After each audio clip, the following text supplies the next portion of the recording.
Hey everyone, it's Diaperperv, and we have a special guest today, one that I think can shed a lot of light on how to tell people and how to tell people about your kink. And you're pretty open about it. I don't know how you got that way, so everyone wants to know, how did you get so comfortable with yourself? I think it was, I mean, two different contexts. One, telling an individual that you're romantically involved in or looking to be romantically involved with, and the other being public setting.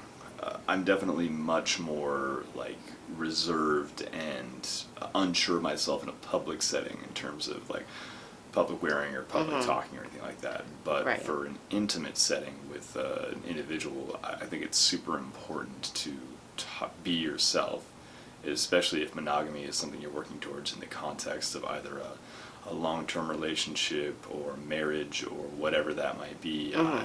I try to get out of the way as early as possible to save everyone's time and be respectful of myself and be respectful of them, because there might be someone that I have great chemistry with, that things are working out fantastic, and that's great.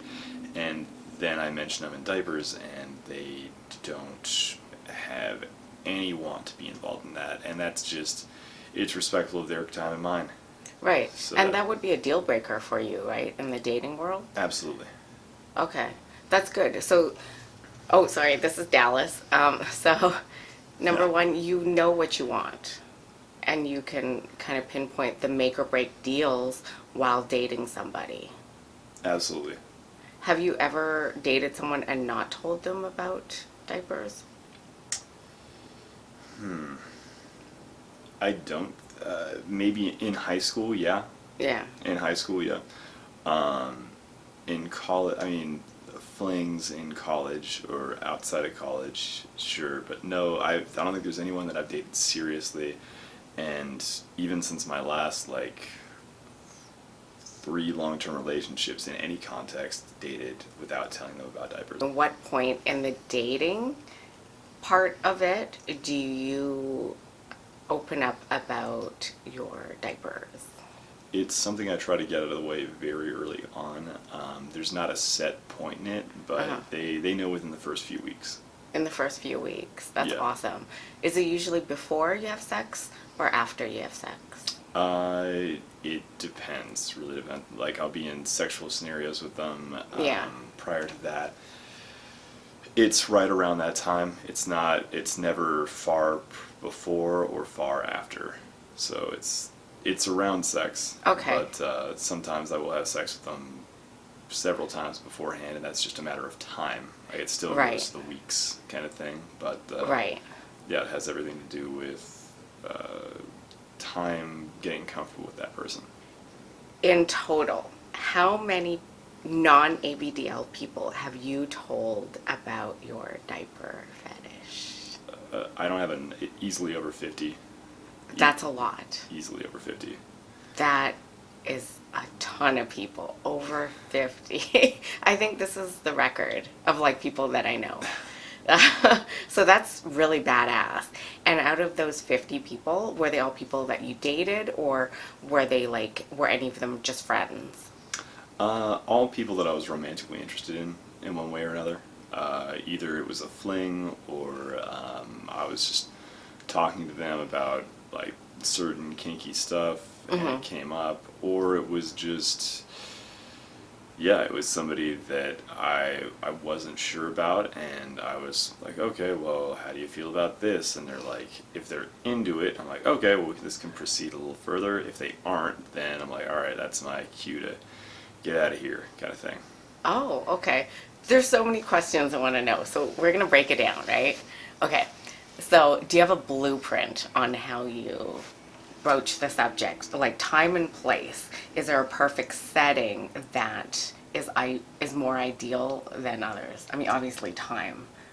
Yeah, time's important. The ideal setting, I think, is just at my home, at their home, in an intimate environment, kind of thing. It's on the couch, usually like pre things getting like sexually involved or sexually geared at all, that's usually when like, oh hey, this is something I've wanted to mention for a long time, or it's needed to come up.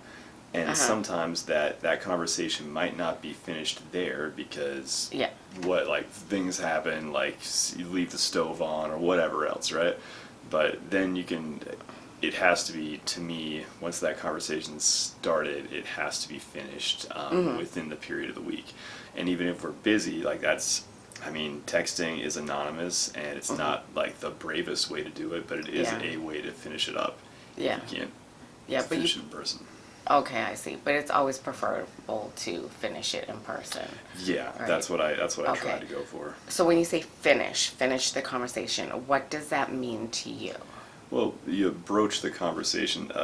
A lot of people have different like exposures to kinks, Yeah. things like that. I try to ask like, hey, what is your familiarity with kink, BDSM, this and that, and this and that, and that's a fun conversation for a lot of people. Yeah. So like, oh, I've been tied up before, I've been choked before, I've choked a guy, I've looked at chastity, I've looked at all these different things. I'm like, all right, what's your familiarity with like some of the like fetish world kind of thing? And they're like, oh, well, I know about like I had a ex-boyfriend that had a foot fetish, or I had a guy that wanted me to pee on him or anything like that. I'm like, all right, perfect. Well, I wear diapers, and that's being a DL is a huge part of who I am. That's how you say it. I wear diapers. Sometimes, yeah. So it depends on it really depends on how that person's taking the conversation. Right. I like that because you preface it with something else and then you kind of gauge their experience and their exposure,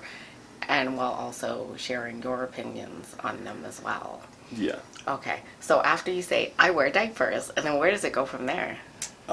Sometimes it's that big discussion or it's hard to read people, right? And people won't necessarily like come out and say, oh, I'm totally against that, or people don't want to be disagreeable, so they'll say like, oh, well, that's something I guess I could possibly try, and I'm like, okay, well, that's all right. A lot of it has to do with like, well, what's their curiosity with it? Like, oh, do you use your diapers? Do you expect me to change your diapers? How do you feel like, how do diapers come into play, and how often is that a thing for you? And that's a varying response answer for varying response scenarios. So it changes. I just go to be honest and be forward. And I guess you welcome questions. Yeah. Whatever questions they need to ask. Oh yeah. So do you show them right away that your diapers or stash? Yeah, I try. After we have the conversation, I ask like, well, hey, whenever you're comfortable with it, whenever it's not something that's going to be, when it's something that you've accepted a little more, is it okay if I show you my diapers or pictures of me in a diaper, or do you want to just see the ones that I keep under my bed or in my closet or in the back room? When you tell them this stuff, like all of it, are you embarrassed or not? There's a level of embarrassment, yeah, and I certainly personally enjoy the humiliation aspect of things, but no, I have to accept that this is a part of who I am and a part of my life, and lead into it. It's you only get one life, right? Yes. It's something that is important to. It's super important to me. It's part of my life, so I have to let that person know if I value their time and my own time. Okay, so number 2 is understand what's important to you. And number 3, I guess, just realizing that this is it, right? We don't get another life, so. Yeah, I don't have, there's no other life that I'm going to get, so I should probably try and find someone that accepts me as a diaper lover, as opposed to somebody that's like, yeah, no, I'm not, that's not for me. That's cool. But So out of say the 50 people you've told, right? What percentage are like, no, it's not for me? I've gotten a lot of people that are, it's hard to put it into a percentage. I haven't gone down and broken down numbers or anything, but there are a lot of people that are like, yeah, I don't think that's for me, and then all of a sudden they're able to participate in one way or another that they thought they weren't. Whether Okay. that be just like sexting, or like maybe I can just put you in it, or I'm comfortable with watching a movie if you wear one underneath your pants kind of thing. And if I do that, it's honestly probably like 2/3 will participate Oh, one way wow. or another. Wow. To some degree. Now it's Okay, I would yeah. put it down to like maybe a quarter will ever actually like participate in like diaper changes and like full on like diaper play kind of stuff. Okay.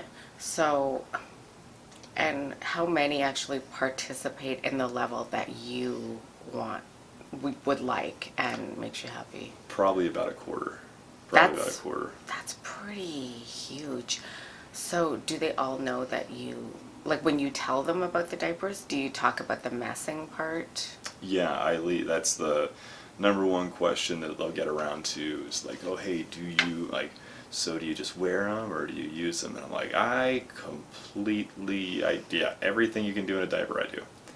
So it's hard to, Yeah. yeah, they're like, oh, everything? Right. I'm like, yeah, everything. So have that back and forth, and that's where you get the like, oh, well, I guess this isn't going to be for me, or like, I guess I could talk about it kind of thing. It's all different. It's all dependent on the Yeah. individual, but 'Cause that's a lot of information, like right away. oh yeah. And it's also like I do everything. It's not just I wet and come in it. Everything comes out in it. And it's a Yeah. lot for people to process. So have you ever had someone be like hesitant about it and then they're like, okay, I guess you can mess, and they end up loving it? I haven't had someone absolutely love it yet. I've had people that are like, oh hey, they're into it for a while, like they think it's really hot for a while, but when it comes down to that like actual diaper change, like I mean it's a tall order of anyone, It admittedly. is. Yeah. So, Yeah. Gloves. Do you offer them gloves? yeah, that's the thing. I offer gloves, masks, wipes, all like literally anything that would make their comfort level better. Candles. Yeah, candles, yeah, Glade plugins, whatever.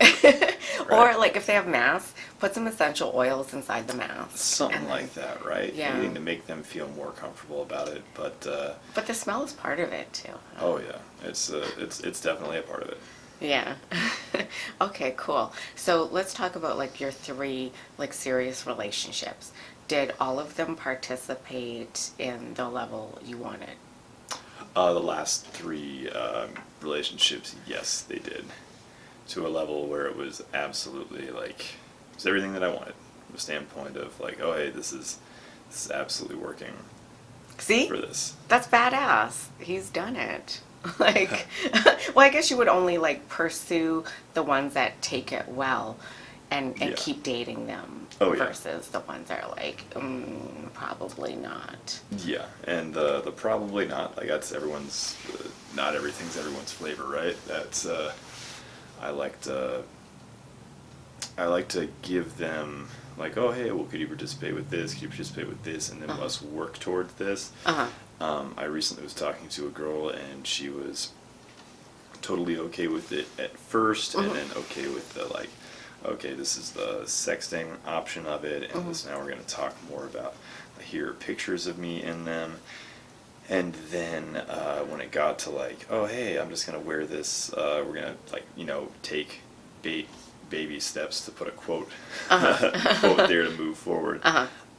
When I started wearing them, she became less and less comfortable, and that's cool. You're totally, Yeah. you're entitled to your own Yeah, comfort totally. level. Everyone is, but it's not going to work. So what indicators did she like make to show that she was not comfortable? Did she like verbally say it, or? It was it started with, initially she was like, okay, well I think I can do this. I'm like, all right, perfect. So but we'll do it slow, just to not be, I'm not looking to I'll overload them with information, but I won't overload them with like just sensory everything, right? Yeah. I'm not going to be messing diapers like left and right next to him like the second next day, right? It's just not a thing. But yeah, it was that procedure of like, here are pictures of me in diapers. These are my diapers. I'm gonna wear these underneath my clothes, watch a movie kind of thing, or I'll cook dinner for you, or whatever else. And yeah, that goes over fairly well. But yeah, when I see hesitation all of a sudden, same thing you would see in any kind of like the dating world of like, oh, okay, now the communication seems to be kind of falling apart. There doesn't seem to be the same level of enthusiasm when we started. Eventually you have to be like, hey, is this something for you? And they'll be like, oh yeah, I can't do this. I'm like, yeah, it's understandable. Huh. Do you ever feel like you pull back too quickly? Because I can tell you from like my experience, especially with my husband, is that when I offered these things, like, hey, I would like you to do these, Yeah. then because he had no exposure, he didn't know how to react, and he was like, eh. And it wasn't until I exposed him multiple times Yeah. to it that it clicked, and it was a feeling. You know, it's not an act, because all these things create feelings. Like when you are in a diaper, put in a diaper, or mess it, it's a feeling. It's the feeling Yeah. that you want. Yeah. And it was like that with my husband. Yeah. I made a whole video about that, and that was really badass. But in the beginning, I was like, okay, we're doing this. And then we got into a huge fight. Huge fight. But the more I exposed him to it, the more he realized how it affected his life and his emotions. And have you ever had that happen? I haven't experienced that. I have experienced folks that have been into it and then pulled away has been my thing. I haven't had anyone leaned more into it, but oh my goodness, I'm so blessed. yeah, I've had more folks that are like, will be into it and then pull away, as opposed to anyone that wasn't into it and then leaned into it kind of thing.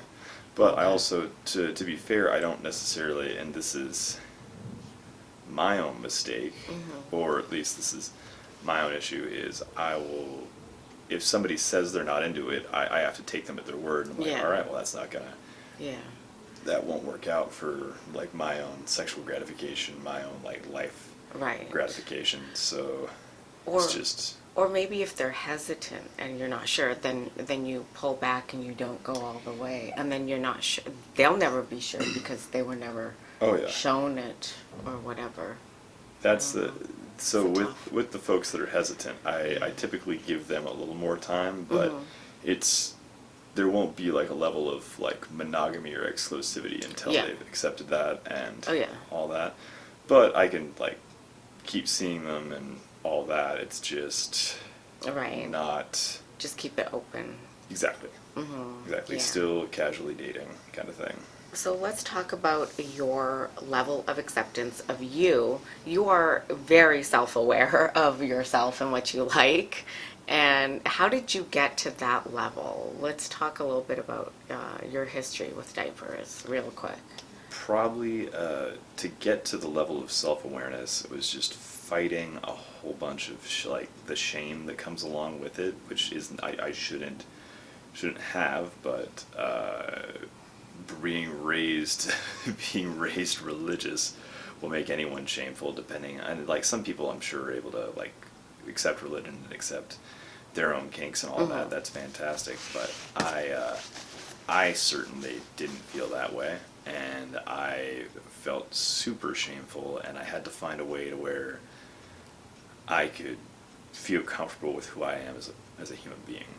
Okay. Like, I have to, like, I'm still, I don't, in no way am I publicly outed to anyone other than like my romantic trysts or anything like that, but I should be able to like wear a diaper, use it, and be able to look myself in the mirror and be happy with who I am. A part of that to me is having a romantic partner that participates in that. So I guess knowing what I want, being able to accept myself, that's just all a part of that. I just want to be happy with who I am and what I'm doing. Was there anything in your journey that really was like, okay, this is it. This is who I am. I'm just going to accept it. There was a whole bunch of fighting who I was, right?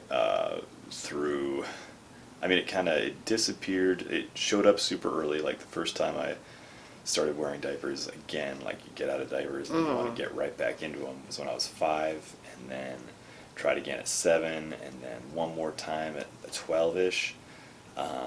And then it just disappeared from my life until I was like 18, and just, I had so many different hormones coursing through me, but this is some of the, like, just a super busy time in life, just hanging out with different kids my age. But when I was 18, I was like, yep, this is still a part of me. This is something that hasn't gone away.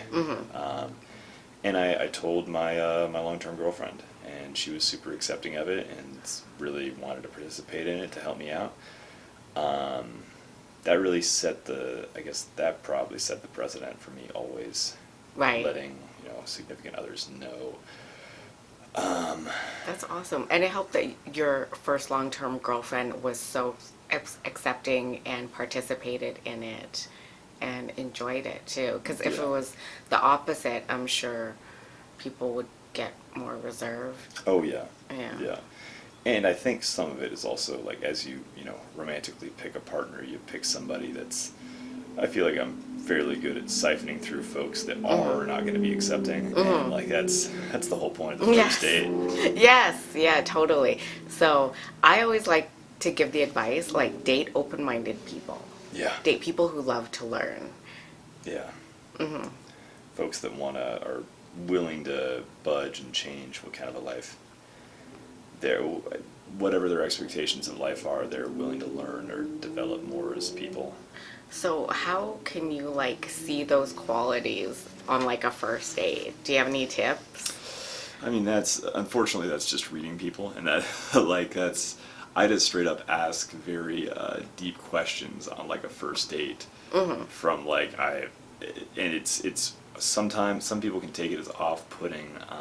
I just want to know, like what? Hey, well, I want to know what are the big things that, like, shared interests, shared values. Where do you see yourself in 5, 10, 15 years? This is date 1, but I'm dating with the expectation that, like, oh, hey, what is this going to look like at date 3, date 10, date 50, date 150? Like, what is this going to look like as, like, a life develops with this person? So I ask things like, that you're typically not supposed to ask: your religion, your politics, what do you do for fun? What's your relationship with?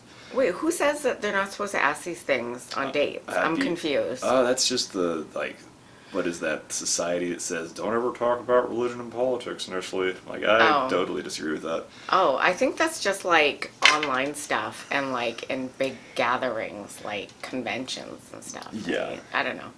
Okay. I mean, I've never heard that, so. Yeah, and that's probably just me applying a rule to a larger group to individuals.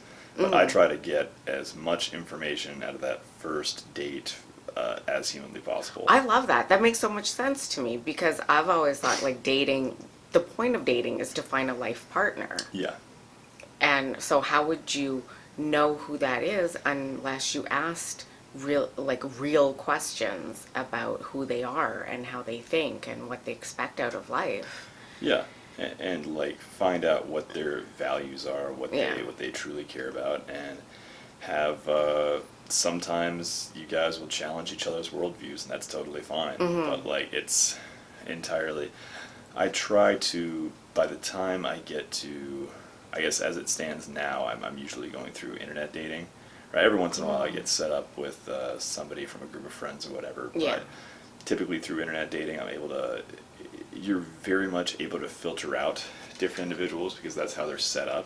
Yeah. But I like to have, like, very engaging conversations even before I meet them in person, and then way more engaging conversations during the first date.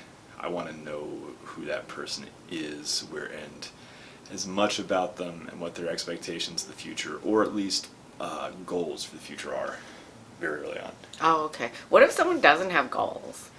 Well, that's okay. It's usually like I'm a fairly goal-oriented person, so it's usually like, yeah, this is probably not going to work out kind of thing in my head, but that's okay. Like, sometimes people are like they've already accomplished everything. There was a time in my life where I thought I'd done everything Yeah. I'd ever wanted to do, and I was very content just doing whatever I wanted. Right. Now I'm back kind of on like, okay, I've got to take care of this, got to take care of this, and get that dopamine response of accomplishing goals and getting to different stages in your life. So I don't know. It's okay that the person doesn't have goals, Yeah. but if they say like, I don't have goals, I'm like, okay, what got you to this point and why? That's a good question. And I just want to point out that right now you're helping people, I don't know, hopefully feel confident about themselves and their kinks and their lifestyle to be able to share it with other people.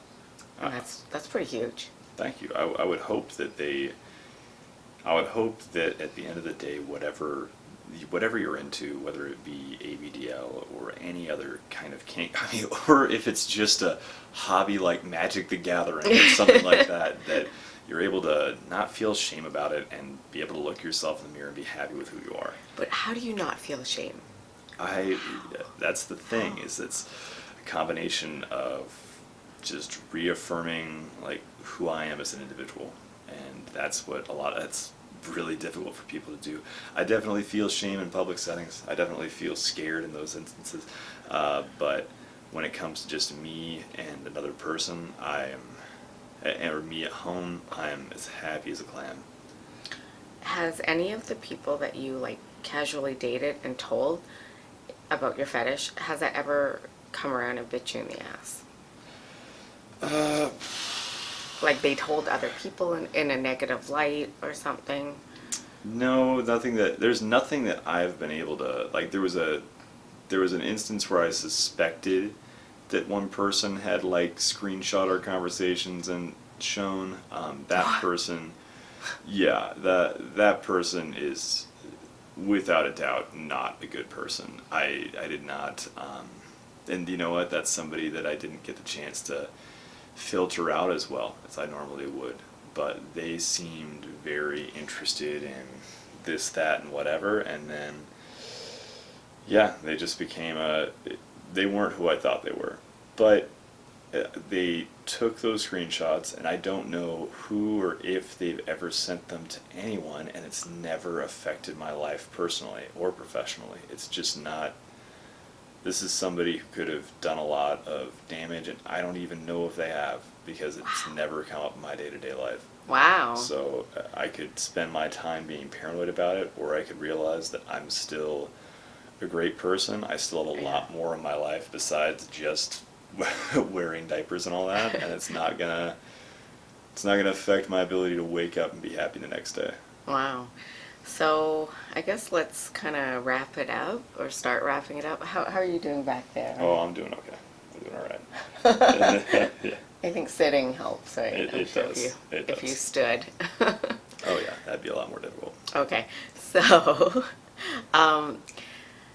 parting advice for anyone who is preparing to tell someone they're dating and their significant other. Tell them. Be honest. Like, if this is something that there are some things are fleeting interests, and like, oh hey, this is something like, oh, I've wanted to try this. But if you're most ABDLs, this is a lifetime thing. Like I started when I was 5, and it's still something. I disappeared for a while, and it came right back. I am a lifetime diaper lover. That's not going to change. You owe it to yourself to be honest with your partner. If that's your goal, to be with a partner, you have to be honest about that. And whatever your goals are to be with that partner, tell them. And it's difficult and it's scary, but it gets easier as time goes on. And that's just like anything in life. Practice makes perfect. Yes. So do it. You owe it to yourself. You got to be able to look yourself in the mirror and feel okay with who you are. And if there's any advice to take away from this, take that. And I think I like what you talked about in the beginning, which is respecting their time. Yes. That's so important because I've been lied to before in different fetishes where they say, okay, yeah, I'm cool with this, and then they're not. Yeah. And I felt really disrespected. Yeah. And it's like, well, they want to be, if they are a romantic partner that's like as interested in you as you are them, they want to be able to satisfy you sexually just as you want to be able to satisfy them sexually, right? Like you want to be able to participate in everything they're into and them in yours, and then find compromises to get to a point where both of you are happy and satisfied and really enjoying things. So yeah, you owe it to yourself, you owe it to them, you owe it to everyone involved. It's going to save everyone a lot of time, and ultimately it should be a path to a much happier sort of life. Wow, because this is the only life you get. Thank you so much for sharing all this advice and all this real knowledge that you've been through. Yeah, thank you. I'm happy to happy to say it. I hope a lot of people watch this, and yeah, now we're going to get back to the stuff we were doing, Yeah. which includes stuff coming out into his diaper.